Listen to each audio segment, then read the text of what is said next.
नमस्कार बच्चों, कैसे हैं आप सब लोग। उम्मीद है आप सब लोग अच्छे से होंगे। तो बच्चों, आज की इस वीडियो में हम आपको विद्युत स्थितिज ऊर्जा के बारे में पढ़ाएंगे। तो चलिए बच्चों शुरू करते हैं। तो आप लोग हेडिंग डाल दीजिए विद्युत स्थितिज ऊर्जा, जिसे अंग्रेजी में इलेक्ट्रिक पोटेंशियल एनर्जी कहते हैं। तो देखिए बच्चों, ऊर्जा के बारे में आप लोगों ने पढ़ा है और ऊर्जा कितने प्रकार की होती है इन सब के बारे में भी आप लोगों ने पढ़ा है। चलिए हम थोड़ा सा ऊर्जा के बारे में बता रहे हैं, उसके बाद विद्युत स्थितिज ऊर्जा के बारे में बताएंगे। तो देखिए ऊर्जा क्या है, ऊर्जा किसे कहा जाता है, इसके बारे में समझिए। तो देखिए बच्चों, ऊर्जा क्या है। ऊर्जा की परिभाषा आप लोग पढ़े होंगे। कार्य करने की क्षमता को ऊर्जा कहते हैं। यानी किसी भी वस्तु के अंदर कार्य करने की जो ताकत होती है, क्षमता होती है, उसी को ऊर्जा कहते हैं। किसी भी वस्तु के अंदर कार्य करने की जो ताकत होती है, क्षमता होती है, उसी ताकत उसी क्षमता को क्या कहते हैं, ऊर्जा कहते हैं। तो ऊर्जा की परिभाषा क्या है, कार्य करने की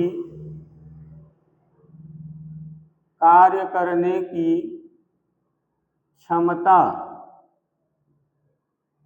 यानी ताकत को क्या कहते हैं, ऊर्जा कहते हैं। कार्य करने की क्षमता को क्या कहते हैं, ऊर्जा कहते हैं। किसी भी वस्तु के अंदर जो कार्य करने की क्षमता होगी, वही क्षमता वही ताकत उसकी ऊर्जा मानी जाती है। अब देखिए बच्चों, ये जो ऊर्जा होती है दो प्रकार की होती है। तो ऊर्जा दो प्रकार की होती है। ऊर्जा दो प्रकार की होती है। पहले को कहा जाता है गतिज ऊर्जा। गतिज ऊर्जा जिसे अंग्रेजी में काइनेटिक एनर्जी कहते हैं। Kinetic energy.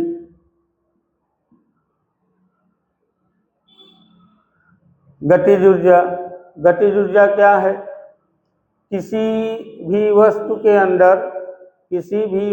अंदर गति करने के कारण, किसी भी वस्तु के अंदर गति करने के कारण जो ऊर्जा आती है उसे गतिज ऊर्जा कहते हैं। जैसे देखिए क्रिकेट खेलते समय जो बॉलर होता है, गेंद फेंकने वाला, वो दौड़ता किस लिए है, वो दौड़ता इसीलिए है जिससे दौड़ने की वजह से, गति करने के वजह से उसके अंदर ऊर्जा आ जाए। ऊर्जा आ जाएगी तो गेंद को तेज से ज़्यादा तेज फेंक सकेगा। ऐसे देखिए जो अखाड़ा कूदते हैं, अखाड़ा जिसे, तो अखाड़ा कूदने के लिए दौड़ना पड़ता है। तो अखाड़ा जहाँ बना रहता है उससे काफ़ी दूर से दौड़ते हुए आते हैं। तो दौड़ने के वजह से अर्थात गति करने के वजह से उनके अंदर ऊर्जा आ जाती है। तो गति करने के कारण जो ऊर्जा आती है उसे क्या कहेंगे, गतिज ऊर्जा। दूसरा है स्थितिज ऊर्जा। स्थितिज ऊर्जा, स्थितिज ऊर्जा जिसे पोटेंशियल एनर्जी कहते हैं। Potential energy, potential energy. अब देखिए पोटेंशियल एनर्जी क्या है, किसी वस्तु को उसके विशेष अवस्था में पहुंचा दी, कोई भी वस्तु हो उसे विशेष अवस्था में पहुंचा दीजिए तो उस वस्तु के अंदर जो ऊर्जा आएगी उसे स्थितिज ऊर्जा कहेंगे। जैसे देखिए जो मार्कर है मेरा, अभी हम इसे मेज पे रख दें तो ये आप लोग जानते होंगे कि ये हमेशा मेज पे रहता है। तो ये उसकी मूल अवस्था है, क्योंकि मार्कर हमेशा कहाँ रहेगा, मेज पे रहेगा। तो मार्कर की मूल अवस्था क्या है, मेज है। जैसे कोई पत्थर है तो पत्थर अधिकतर जमीन पे पड़े रहते हैं, वो उनकी मूल अवस्था है। अब इस मार्कर को जैसे हम मेज पर से हाथ से पकड़ें और ऐसे उठा के, यहाँ देखिए, उठा के मेज से उठा के इतनी दूर तक लाए हैं, तो ये अब अपने विशेष अवस्था में आ गया है। इसी तरह से किसी कोई पत्थर जमीन पर पड़ा है तो उसे आप पकड़ के और जमीन से कुछ ऊंचाई तक उठा दीजिए, तो इसका मतलब वो पत्थर अपने विशेष अवस्था में आ गया है। तो पत्थर को उठा के जब कुछ ऊंचाई तक ले आएंगे तो अपनी विशेष अवस्था में आ जाएगा। जैसे कि मार्कर को हम मेज से उठा के इतनी दूर तक लाए हैं, ये अपने विशेष अवस्था में आ गया है। तो विशेष अवस्था में आने के कारण इस पेन के अंदर ऊर्जा आ गई होगी। विशेष अवस्था के कारण इस पेन के अंदर क्या आ गई होगी? ऊर्जा। और उसी ऊर्जा को क्या कहा जाएगा? स्थितिज ऊर्जा। अब देखिए इसके अंदर ऊर्जा है, पेन के अंदर, तभी देखिए लिख सकता है। अगर वहाँ मेज पे रख दिया जाए तो कहिए उसे मार्कर से कहिए उठ के आके लिख दे, तो क्यों नहीं लिख पा रहा है? क्योंकि उसके अंदर ऊर्जा नहीं थी। लेकिन जैसे ही हम मार्कर को मेज पर से उठा के ऊपर लाए तो इसके अंदर ऊर्जा आ गई, यानी कार्य करने की क्षमता आ गई। और कौन सी ऊर्जा आ गई? स्थितिज ऊर्जा। क्यों स्थितिज ऊर्जा आई? क्योंकि ये अपने विशेष अवस्था में चला आया है। तो ठीक है, स्थितिज ऊर्जा इसे कहा जाता है। अब देखिए बच्चों, ये जो स्थितिज ऊर्जा होती है ये 3 प्रकार की होती है। स्थितिज ऊर्जा 3 प्रकार की होती है, जिसे पहला इसमें है गुरुत्वीय स्थितिज ऊर्जा। गुरुत्वीय स्थितिज ऊर्जा। स्थितिज ऊर्जा 3 प्रकार की होती है, जिसमें से पहला है गुरुत्वीय स्थितिज ऊर्जा, दूसरा है प्रत्यास्थ स्थितिज ऊर्जा। प्रत्यास्थ स्थितिज ऊर्जा,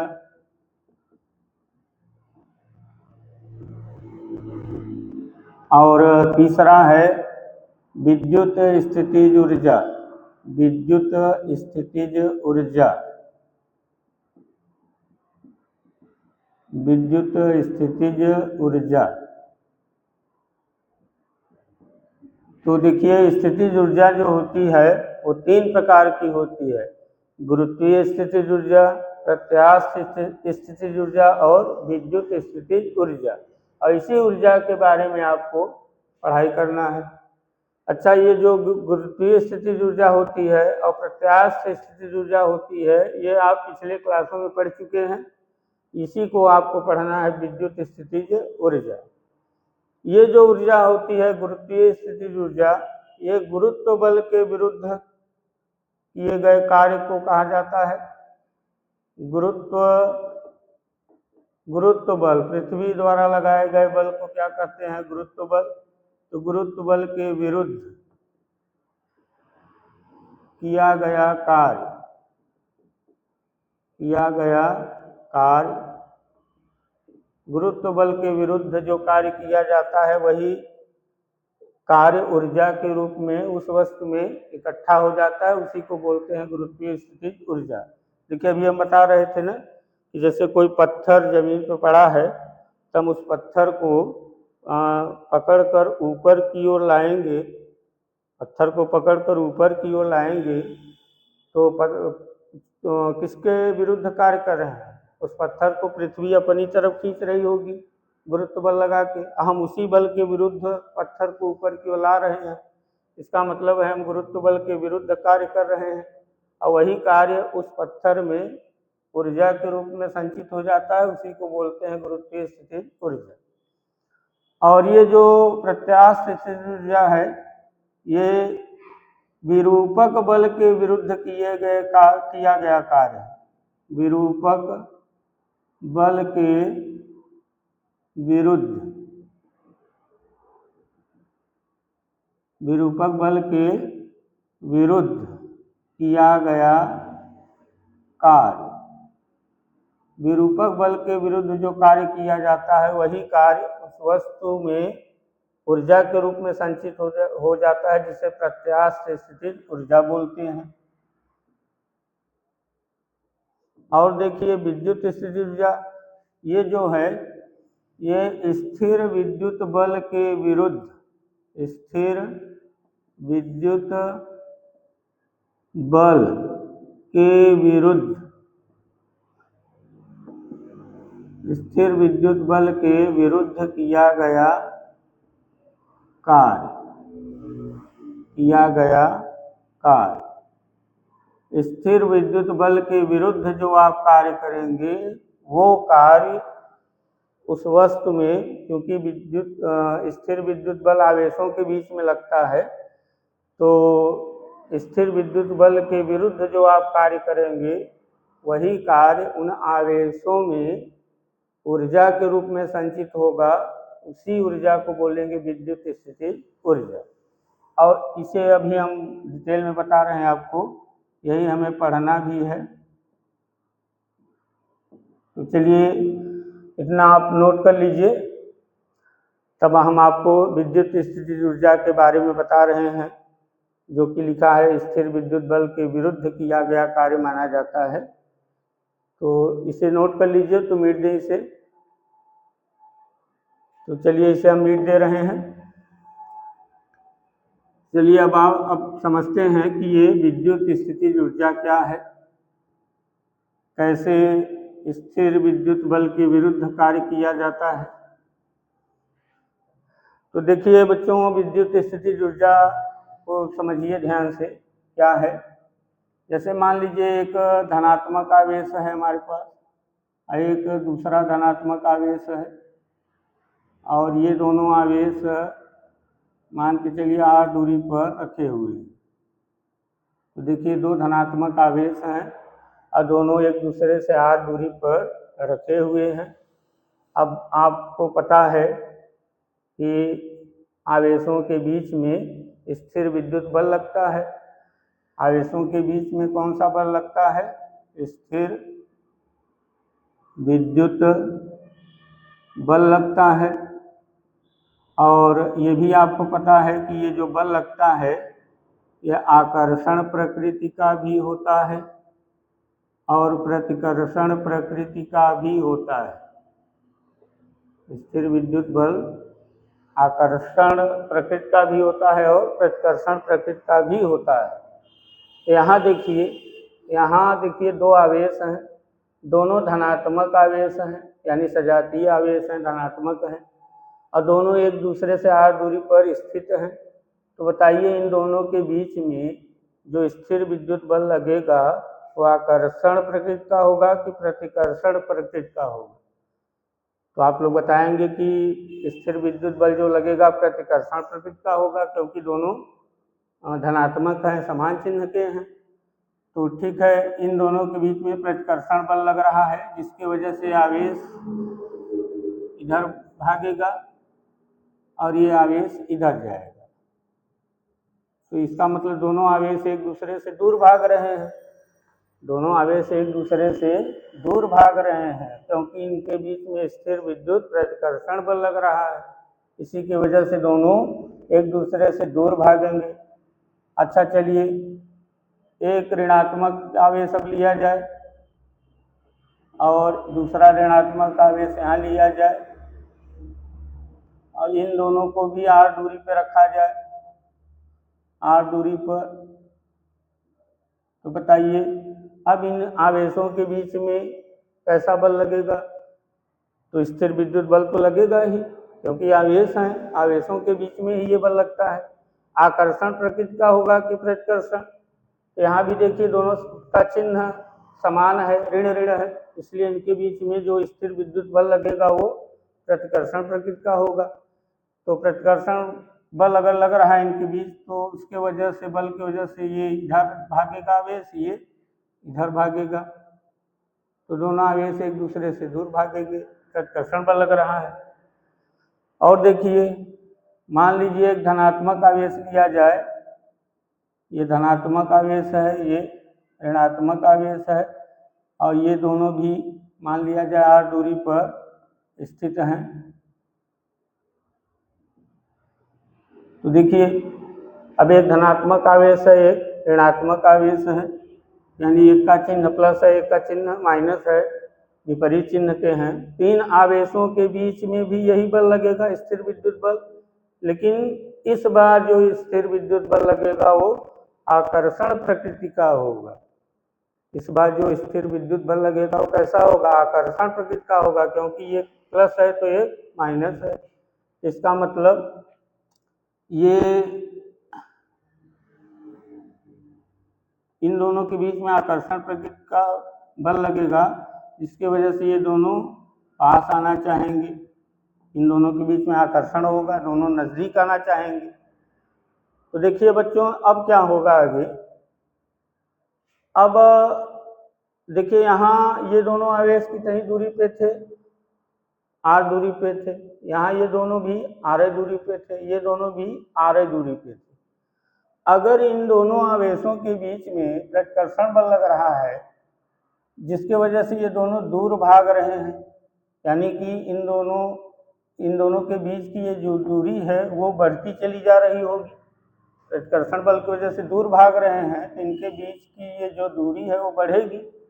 यहाँ भी ये दोनों दूर भाग रहे हैं तो इनके बीच की ये जो दूरी है वो बढ़ती जाएगी। और यहाँ जो दोनों आवेश हैं इनके बीच आकर्षण बल लग रहा है, ये नज़दीक आ रहे हैं, इसलिए इनके बीच की दूरी घटेगी। तो कुछ ऐसा सोचिए, कुछ ऐसा उपाय सोचिए कि इन दोनों के बीच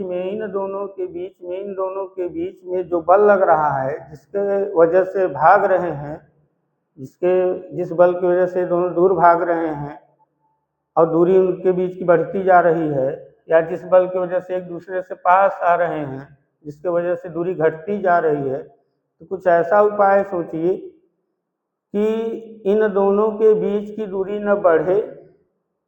प्रतिकर्षण बल लगे या आकर्षण बल लगे, लेकिन इन दोनों आवेशों के बीच की दूरी बढ़े या घटे न, उसके लिए क्या उपाय है? जैसे हम चाहें कि ये आवेश नज़दीक न आए, जो आकर्षण बल की वजह से नज़दीक चले आ रहे हैं, तो हम ये चाहें कि नहीं, ये दोनों आवेश अपने उसी दूरी पर रहें। इसके लिए हमें क्या करना पड़ेगा?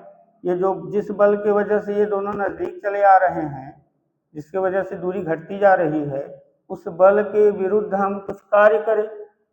जिस बल के वजह से ये दोनों नज़दीक चले आ रहे हैं, बीच की दूरी कम हो रही है, तो उस बल के विरुद्ध हम कार्य करें। और उस बल के विरुद्ध कार्य करें, जैसे नज़दीक आ रहे हैं तो हम पकड़ के इधर खींचें कि नहीं, आपको r दूरी से कम दूरी पे नहीं जाना है, आपको r दूरी पे रहना है। इसके लिए हमें इधर बल लगाना पड़ेगा, यानी स्थिर विद्युत बल के विरुद्ध कार्य करना पड़ेगा। यहाँ भी देखिए, ये दोनों r दूरी से ज़्यादा दूरी पे चले जाएंगे, तो हम ये सोचे कि नहीं, आपको r दूरी से, आप दोनों आवेशों को r दूरी से ज़्यादा दूरी पे नहीं जाना है।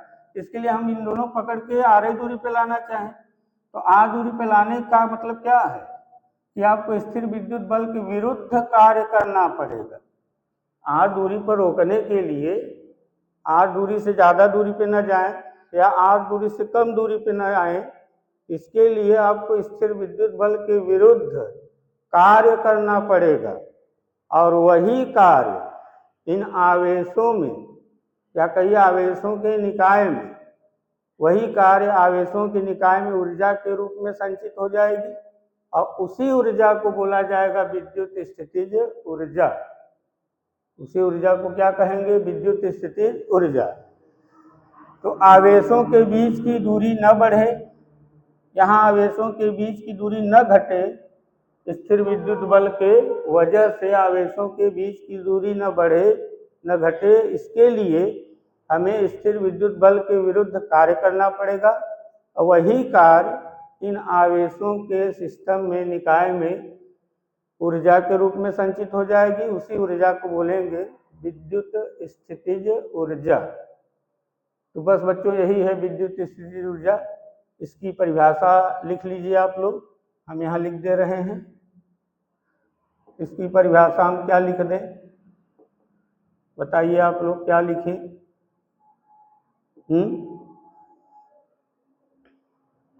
इसकी परिभाषा क्या लिख दिया जाए?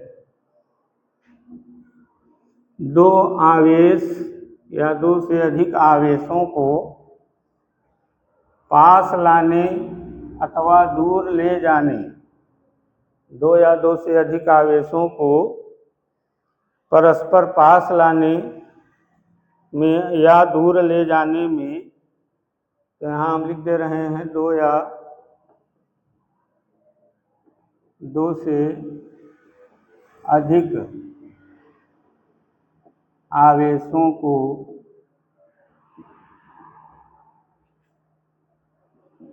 पास लाने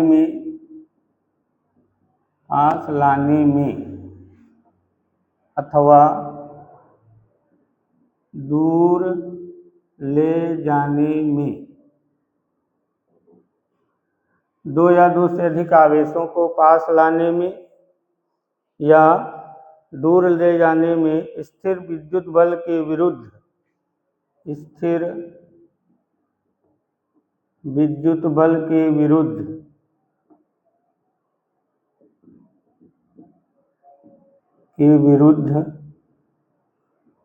जो कार्य करना पड़ता है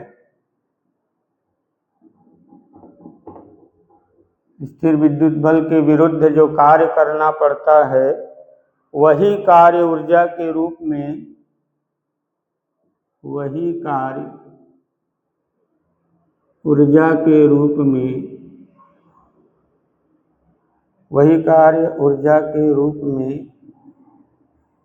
आवेशों के निकाय में संचित मतलब इकट्ठा, संचित हो जाता है मतलब इकट्ठा हो जाता है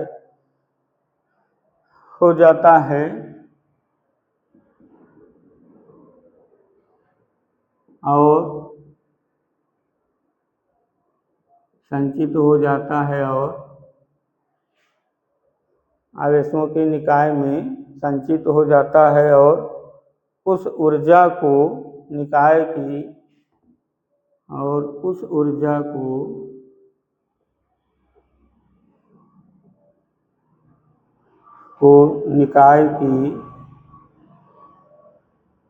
विद्युत स्थितिज ऊर्जा कहते हैं।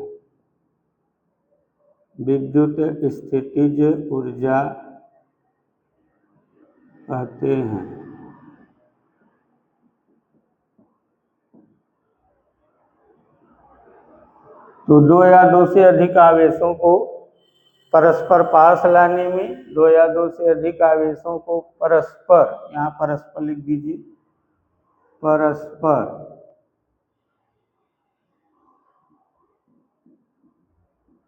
परस्पर पास लाने में या दूर ले जाने में स्थिर विद्युत बल के विरुद्ध जो कार्य करना पड़ता है, वही कार्य ऊर्जा के रूप में आवेशों के निकाय में इकट्ठा हो जाता है, संचित हो जाता है और उस ऊर्जा को निकाय की विद्युत स्थितिज ऊर्जा कहते हैं।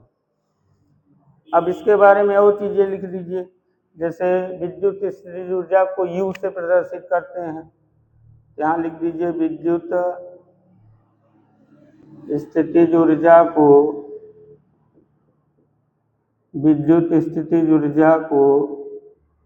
U से, कैपिटल U से प्रदर्शित करते हैं।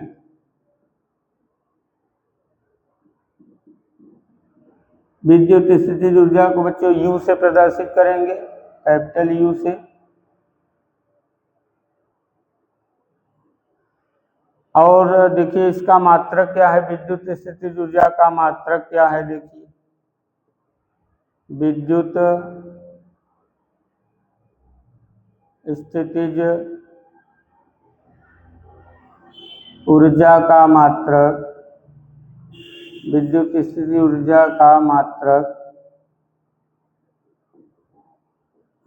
मात्रक आप लोग जानते होंगे, जूल होता है।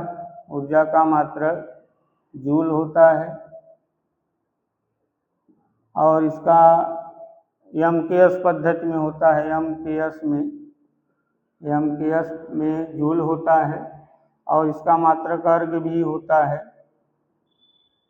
ये CGS पद्धति में, CGS में। तो विद्युत स्थितिज ऊर्जा का मात्रक जूल होता है एमकेएस सिस्टम में, और अर्ग भी होता है सीजीएस सिस्टम में। इसे बच्चों इलेक्ट्रॉन वोल्ट में नापा जाता है, ये हम ऊपर वाला मीट दे रहे हैं। इसे इलेक्ट्रॉन वोल्ट में नापा जाता है, यानी विद्युत स्थितिज ऊर्जा को इलेक्ट्रॉन वोल्ट में नापा जाता है,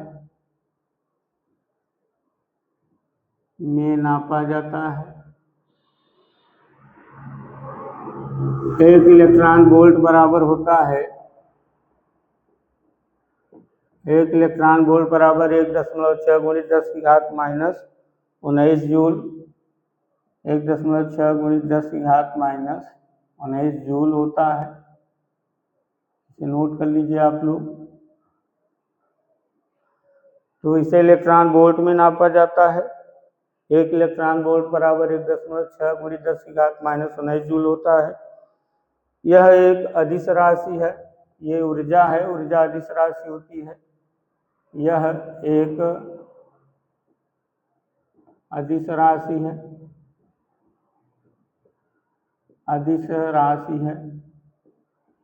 इसका विमीय सूत्र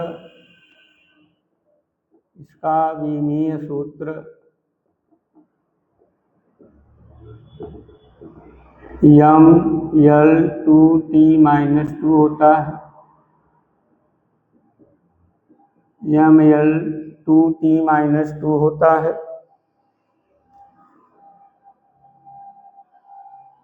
और देखिए बच्चों, विद्युत स्थितिज ऊर्जा अकेले आवेश की नहीं होती है। विद्युत स्थितिज ऊर्जा अकेले आवेश की नहीं होती है। विद्युत स्थितिज ऊर्जा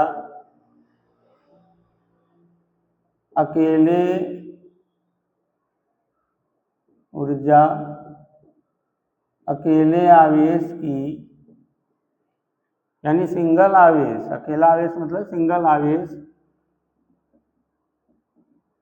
की नहीं होती है।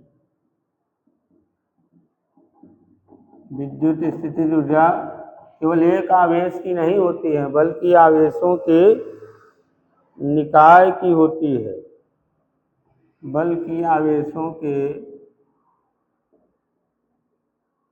आवेशों के निकाय की होती है,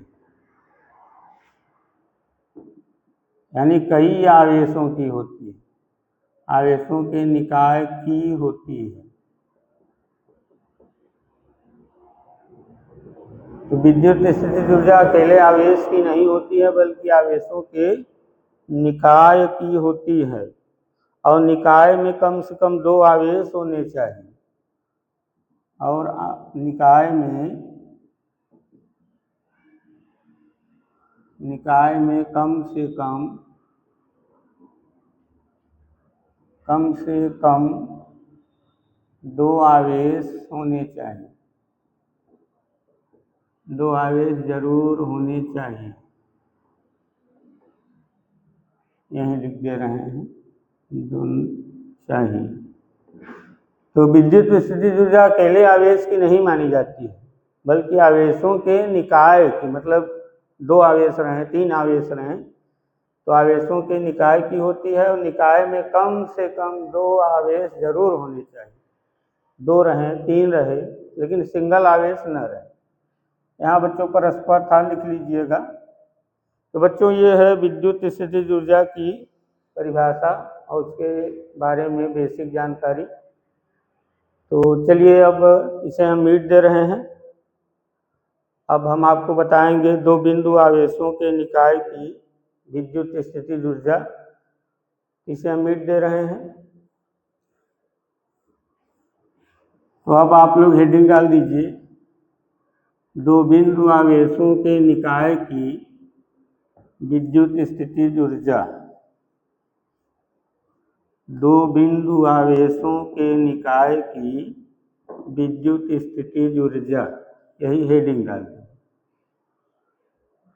तो हेडिंग डालिए, 2 बिंदु आवेशों के निकाय की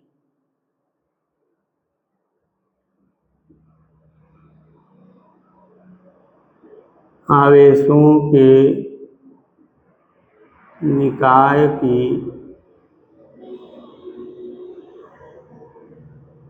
दो बिंदु आवेशों के निकाय की विद्युत स्थितिज ऊर्जा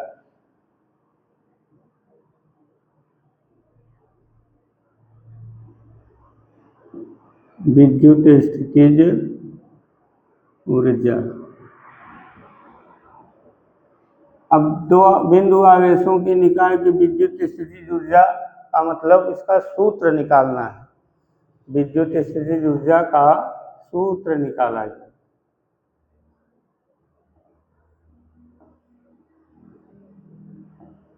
तो इसके लिए मान लिया जाए दो बिंदु आवेश हैं, एक को Q1 मान लिया जाए, एक को Q2। माना दो बिंदु आवेश Q1 व Q2 हैं जो एक दूसरे से r दूरी पर स्थित है।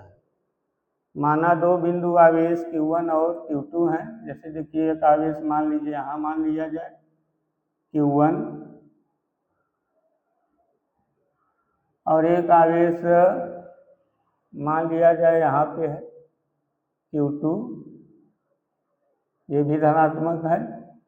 और इन दोनों के बीच की दूरी मान लिया जाए r।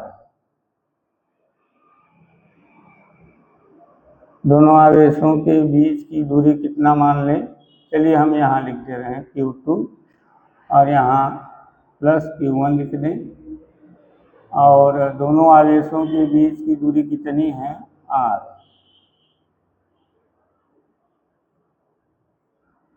तो देखिए दो बिंदु आवेश हैं, दो बिंदु आवेश हैं Q1 और Q2 जो एक दूसरे से r दूरी पर स्थित हैं। यहाँ लिख सकते हैं माना दो बिंदु आवेश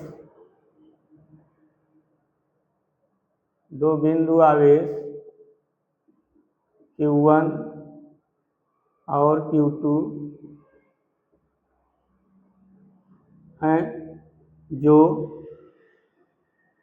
और Q2 हैं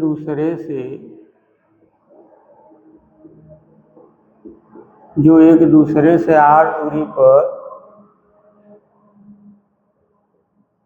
दूरी पर स्थित है। तो माना दो बिंदु आवेश Q1 और Q2 हैं जो एक दूसरे से r दूरी पर स्थित हैं। माना प्रारंभ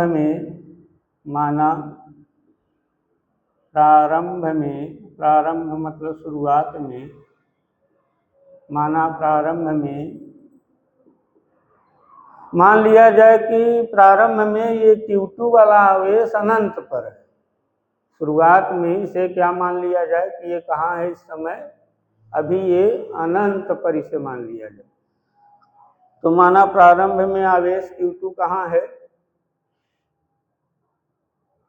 आवेश Q2 अनंत पर स्थित है। मान लिया जाए कि ये Q2 जो आवेश है वो अनंत पर स्थित है। तो यहाँ अभी हम इसे मिट दे रहे हैं, इसे हम कहाँ मान के चल रहे हैं कि अनंत। तो मान लिया जाए कि यहाँ अनंत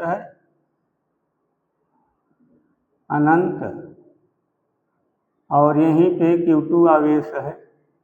Q2 आवेश इस समय यहाँ मान लीजिए, यहाँ कहाँ है, अनंत पे है। और बच्चों अनंत का विभव कितना होता है, अनंत का विभव कितना माना जाता है, 0। अनंत पर विभव कितना माना जाता है, 0। और अनंत पर विभव 0 माना जाता है। चलिए अब क्या किया जाए, अब चूंकि यहाँ तो कोई आवेश है नहीं, यहाँ जहाँ Q1 आवेश रखा है वहाँ से r दूरी पे कोई आवेश है नहीं, लेकिन ये जो आवेश रखा है इसका विद्युत क्षेत्र चारों तरफ फैला होगा। ये जो प्लस Q1 आवेश है इसका विद्युत क्षेत्र चारों तरफ फैला होगा। तो हम ये पता कर लें कि Q1 आवेश के कारण r दूरी पर अर्थात यहाँ पर विभव कितना है, इस बिंदु पर विभव पता करने कितना है। तो क्या पता कर लिया जाए, विभव। Q1 आवेश के कारण r दूरी पर विद्युत विभव निकाला जाए। तो तब Q1 आवेश के कारण प्लस Q1 आवेश के कारण प्लस Q1 आवेश के कारण r दूरी पर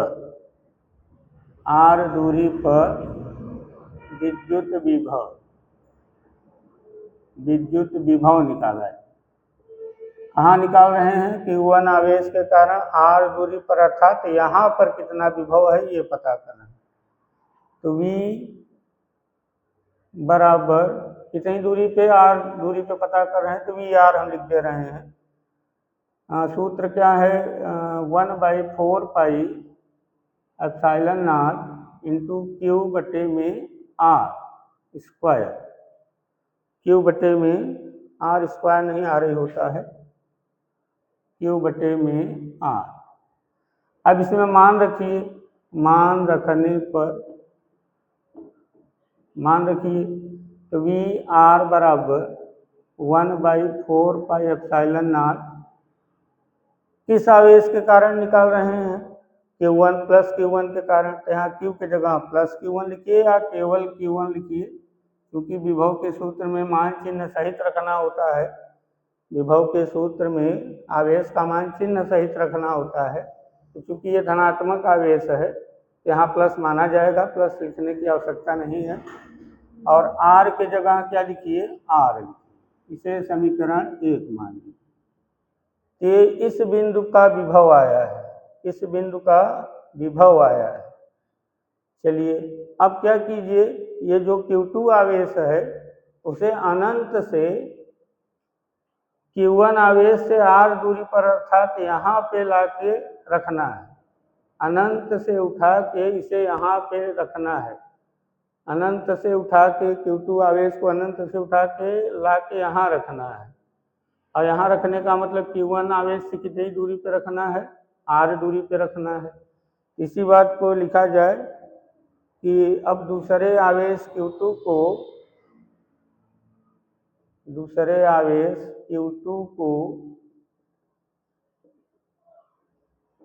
को अनंत से, कहाँ से, अनंत से r दूरी तक लाने में, अनंत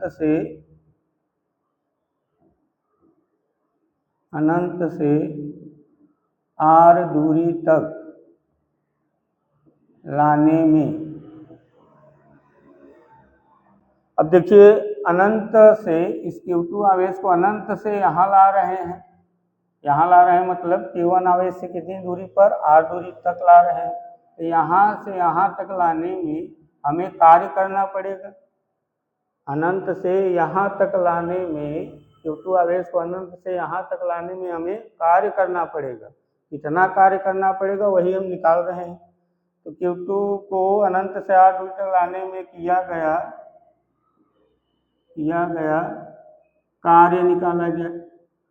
तो कार्य निकाला जाए, कार्य W बराबर, कहाँ से ला रहे हैं, अनंत से, यहाँ कहाँ ला के रख रहे हैं, r दूरी पर, बराबर। कैसे आता है, यहाँ जो आपको पीछे, आप इसके पहले वाला वीडियो देख लीजिए, उसमें बताया गया है कार्य का सूत्र कैसे लिखना है। इसे देखिए WBA लिखा है, यहाँ आपको लिखेंगे VA minus VB into Q0 परीक्षण आवेश। वहाँ परीक्षण आवेश को लाया गया था अनंत से, तो नहीं विभवांतर में था कि विद्युत क्षेत्र के भीतर एक बिंदु से दूसरे बिंदु तक लाने में किया गया कार्य। WBA बराबर ये होता है। यहाँ देखिए BA है, यहाँ देखिए A पहले आ गया, B बाद में। यहाँ उल्टा है, पहले B तब A, लेकिन वहाँ सीधा हो गया है। इसी तरह इसे लिखिए तो क्या होगा, VR माइनस V अनंत इंटू किसे लाना है, Q2 को, Q2 लिखिए। अब इसी में मान रखिए तो W अनंत से R बराबर वी आर देखिए, वी आर क्या है, ये वी आर देखिए ऊपर समीकरण 1 में देखिए समीकरण 1 में वी आर बराबर आया था 1/4πε0 इंटू Q1 बटे आर, यही मान रख दीजिए 1/4πε0 इंटू Q1 बटे में आर माइनस वी अनंत क्या है, ये अनंत का विभव है, अनंत पर विभव कैसा माना जाता है, जीरो, तो जीरो लिखिए इंटू Q2, तो W अनंत इंटू आर, अनंत कामा आर बराबर 1/4πε0 इंटू Q1 बटे में आर अगुणित Q2। अब इतना चीज जीरो में घटाएंगे यही आएगा और Q2 का गुणा है, तो W अनंत कामा आर बराबर, ये कामा समझ लीजिए 1/4πε0 इंटू Q1 इंटू Q2 बटे में आर। तो देखिए बच्चों कार्य का ये सूत्र है, यानी Q2 वाले आवेश को अनंत से यहाँ तक, Q2 आवेश को अनंत से यहाँ तक लाने में किया गया कार्य यही है। W क्योंकि अनंत से ला रहे हैं और कहाँ ला रहे थे, आर दूरी पर, इसीलिए हम अनंत कामा आर लिख रहे हैं। ये कार्य है अनंत से आर दूरी तक लाने में किया गया कार्य। अब देखिए बच्चों यही कार्य जो है आवेशों के निकाय में स्थितिज ऊर्जा के रूप में संचित हो जाता है। ये जो कार्य आया है यही कार्य आवेशों के निकाय में, तो नीचे लिखेंगे यही कार्य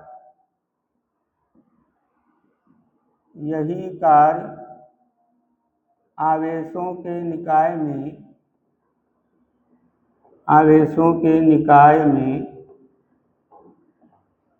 यही कार्य आवेशों के निकाय में स्थितिज ऊर्जा के रूप में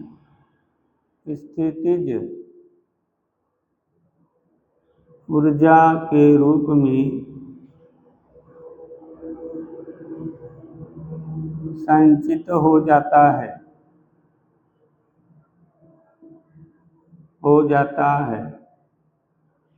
तो वही तो हम बता रहे थे ना कि आर दूरी से कम दूरी पर लाने से रोकने के लिए या आर दूरी से अधिक दूरी पर जाने से रोकने के लिए स्थिर विद्युत बल के विरुद्ध जो कार्य किया जाता है वही कार्य आवेशों के निकाय में स्थितिज ऊर्जा के रूप में संचित हो जाता है, जिसे क्या कहते हैं, जिसे विद्युत स्थितिज ऊर्जा कहते हैं, जिसे विद्युत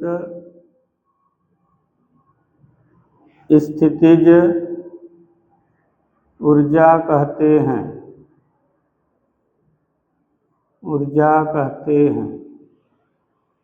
जिसे विद्युत स्थितिज ऊर्जा कहते हैं। और इसे किससे प्रदर्शित करते हैं, U से। इसे हम लिख सकते हैं अर्थात U बराबर W अनंत इंटू अनंत कामा आर, या U बराबर, अब ये जो कार्य आया है वही लिख दीजिए 1/4πε0 इंटू Q1 Q2 बटे में आर। ये है विद्युत स्थितिज ऊर्जा का सूत्र। इससे हम लोग बच्चों विद्युत स्थितिज ऊर्जा निकाल सकते हैं। नोट कर लीजिए इसे आप लोग, ये विद्युत स्थितिज ऊर्जा का सूत्र है। बच्चों इस सूत्र में Q1 Q2 यानी आवेशों का मान चिन्ह सहित रखना है, चाहे तो लिख लीजिए। इस सूत्र में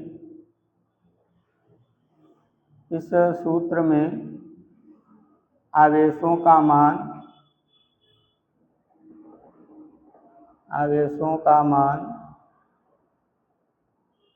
चिन्ह सहित रखना है।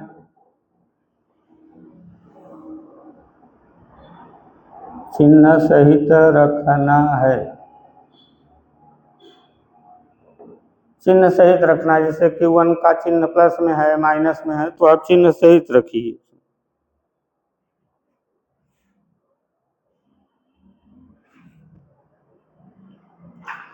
और एक चीज़ और आप नोट हेडिंग डाल के लिख लीजिए, नोट दूसरा हेडिंग डाल के लिखिए, यन आवेशों के बीच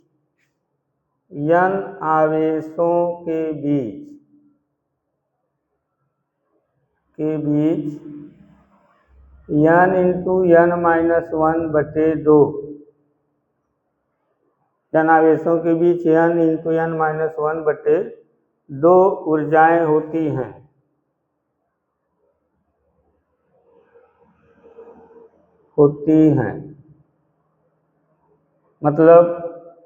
मतलब जैसे अगर मान लीजिए 3 आवेश हैं, कई आवेश हैं, 3 आवेश हैं, तो 3 यानी n बराबर 3, n बराबर कितना है 3 आवेशों के बीच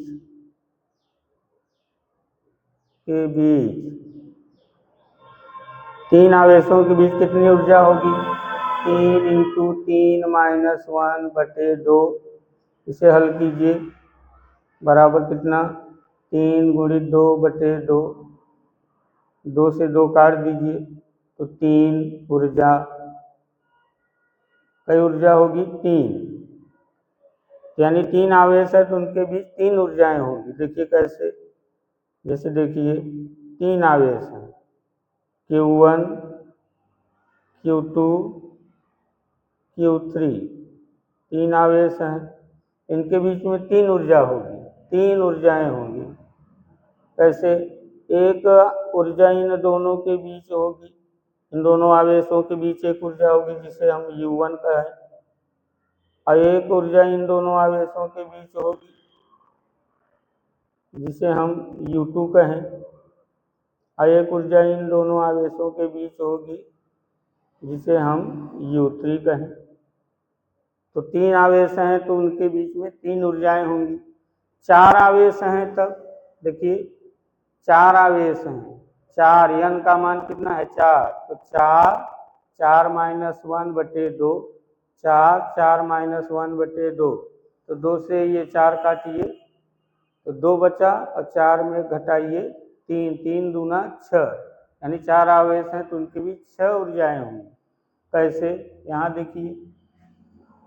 देखिए ऐसे 4 आवेश हैं, Q1 Q2 Q3 Q4, 4 आवेश हैं, तो देखिए एक ऊर्जा इन दोनों के बीच होगी, एक ऊर्जा इन दोनों के बीच होगी, एक ऊर्जा इन दोनों के बीच होगी, एक ऊर्जा इन दोनों आवेशों के बीच होगी, और एक ऊर्जा इन दोनों आवेशों के बीच होगी, और एक ऊर्जा इन दोनों आवेशों के बीच होगी, तो 6 ऊर्जाएं होंगी। तो इससे हम लोग, अगर हमें आवेश पता है कि आवेश कई ठो हैं, हम लोग ये पता कर सकते हैं कि उनके बीच में कितनी ऊर्जाएं होंगी, तो उतना ही ऊर्जा हम लोगों को निकालना भी पड़ेगा। जैसे 4 आवेश हैं तो 6 ऊर्जा निकालना पड़ेगा, 6 बार विद्युत स्थितिज ऊर्जा इससे निकालेंगे। तो ये सब नोट कर लीजिए बच्चों, सवाल बताएंगे तो वहाँ इनका उपयोग हम करेंगे। तो बच्चों आज की वीडियो यहीं तक, नमस्कार।